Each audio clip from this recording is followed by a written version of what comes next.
Salut tout le monde et bienvenue dans cette nouvelle vidéo. Alors aujourd'hui ça va être une vidéo un peu spéciale dans le sens où la vidéo que vous voyez n'est pas la vidéo que j'avais pensé sortir cette semaine.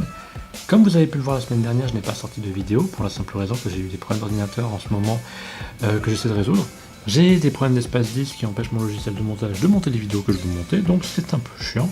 Je fais cette vidéo directement sur l'iPad du coup, et je pense que je vais arriver à trouver une solution dans la semaine, mais pour l'instant c'est un peu chiant, donc désolé pour ça. Les vidéos que j'étais censé sortir cette semaine et la semaine d'avant étaient des vidéos de test. Je testais Affinity Photo et je voulais tester aussi Sketchbook. Et donc ces vidéos vont arriver dans les prochaines semaines, mais il faut juste que je résolve ce problème d'abord. Ceci étant dit, aujourd'hui on va parler de deux outils, l'outil Smudge et on va voir comment créer des brushes ensemble. Commençons par l'outil Smudge. Donc Smudge en anglais ça veut dire tacher ou étaler, et donc dans ce contexte c'est étaler. C'est un outil qui est utile uniquement en colorisation. Globalement ce que ça fait c'est que vous avez plusieurs couleurs sur votre dessin et vous aimeriez faire que les couleurs se mélangent plus harmonieusement les unes aux autres, et bien l'outil Smudge va vous permettre de faire ça. C'est un outil simple mais puissant dans le sens où il fonctionne avec tous les brushes que vous pouvez utiliser dans Procreate et peut donc donner des effets vraiment très différents selon la manière dont vous l'utilisez. Ici j'ai voulu rester simple, donc j'ai pris un brush d'aquarelle que j'aime bien et je vais rajouter des couleurs pour vous montrer le principe encore plus en détail. Je préfère le faire comme ça que directement sur un dessin parce que ça permet de mieux vous montrer comment ça marche. Donc une fois que vous avez cliqué sur Smudge, vous choisissez le brush avec lequel vous allez stopper vos couleurs. Ici j'ai pris un brush qui permet de faire des feuillages. Et vous pouvez déjà voir que ça donne une sorte de résultat qui est assez intéressant. Ça peut particulièrement être intéressant à utiliser si vous voulez dessiner des scènes de végétation harmonieuse, ce genre de choses.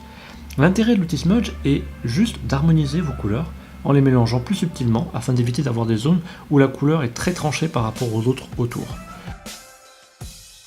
Ensuite, nous voyons comment faire des brushes. Alors faire un brush, c'est pas très compliqué, donc je vais vous montrer.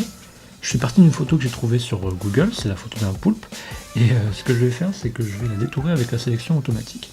Le plus simple ici, c'est de sélectionner toutes les parties de l'image qui sont blanches, en réglant le seuil de sélection avec l'image, et une fois que toutes les parties blanches sont sélectionnées, ce que vous faites, c'est que vous appuyez sur les deux flèches inversées en bas à droite, ce qui va inverser la sélection pour la passer des zones blanches à tout ce qui n'est pas blanc, à savoir donc ici le poulpe.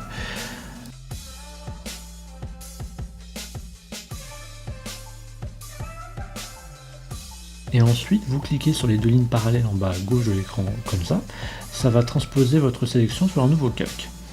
Outre le fait d'être utile pour créer des brushes, c'est aussi très utile pour cleaner un dessin que vous avez fait à la main pour le retravailler dans Procreate.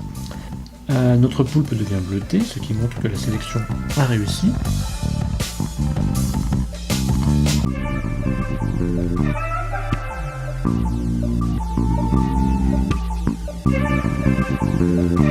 A partir de là, ce que vous avez à faire, c'est enlever votre arrière-plan, exporter en PNG, et ensuite quand vous allez dans Brush, vous cliquez sur le plus en haut à droite, et là vous avez deux choix, Shape Source et Grain Source.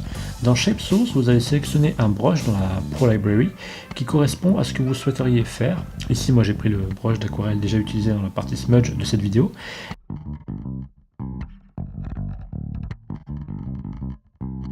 Et ensuite, dans la partie grain, je vais prendre mon image de poulpe détourée. Et maintenant, je vais pouvoir dessiner en utilisant mon poulpe comme brush. Alors ça, c'est une manière de créer un brush. Évidemment, il y a plein d'autres manières de faire. Au lieu de prendre un poulpe, vous pouvez prendre d'autres photos de différents éléments ou modifier des brushes déjà existants, etc. Là, je prends cet exemple parce que c'est une manière très simple dans Procreate de créer des patterns, puis c'est aussi très rigolo à faire, ce qui peut être utile pour créer des éléments de décor ou autres facilement. Par exemple, si vous êtes étudiant dans des études de textile et que vous avez besoin de créer des patterns régulièrement, bah c'est pas mal pour ça.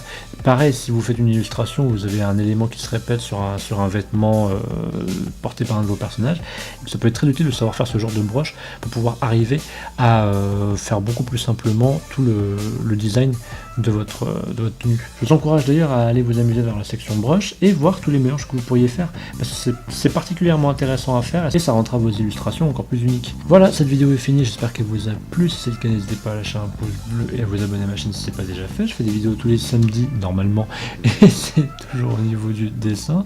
J'espère pouvoir revenir la semaine prochaine avec une des vidéos de test que j'ai préparées. Moi je vous remercie d'avoir regardé cette vidéo, je vous retrouve la semaine prochaine et d'ici là n'oubliez pas, prenez le temps de créer.